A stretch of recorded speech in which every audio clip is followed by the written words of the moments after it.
एक बात बताएं हम आपको, पीले कपड़े पहन करके, लंबा तिलक लगा करके, परिवार को छोड़ करके जंगल में बस करके रहने वाले को संत कहते हैं। लंबी लंबी जटा रखा के, तिलक लगा के, पीले कपड़े पहन के और पत्नी बच्चे परिवार को त्याग करके और जंगल में बसने वाले को संत कहते हैं। तो किसको कहते हैं संत?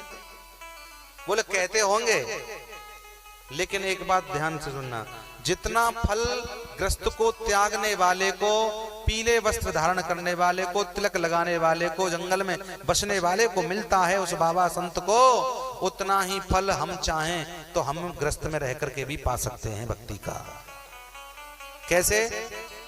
बोले ग्रस्त में रह करके भी हम भगवान का भजन करें। वृद्धाश्रम सुनो, वृद्धाश्रम, आनंदाश्रम, शांति आश्रम, धर्म आश्रम, समझे, मुक्ति आश्रम, भक्ति आश्रम, ज्ञान आश्रम, वैराग्य आश्रम नहीं होता। सबसे बड़ा आश्रम होता है ग्रस्त आश्रम। ग्रस्त में रह करके भी अगर व्यक्ति पीले कपड़े रंगने की जरूरत नहीं है, लेकिन मन को वो पीले कपड़े रंग करके संत बना है, वो बड़ी बात नहीं है। लेकिन सबसे बड़ा संत कौन होता है कि जिसका बेशक पीला कपड़ा रंगाना हो, लेकिन ग्रस्त में रह के उसकी आत्मा भगवान की भक्ति से रंगी हो, भगवान की भक्ति से मन रंग जाए, वो सबसे बड़ा संत होता है।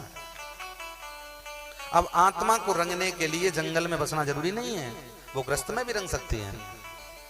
ग्रस्त के बीच में रह करके और वो साधु बन जाए, वो बहुत बड़ा साधु है। ग्रस्त को छोड़ करके साधु बनने को बनना नहीं कहते।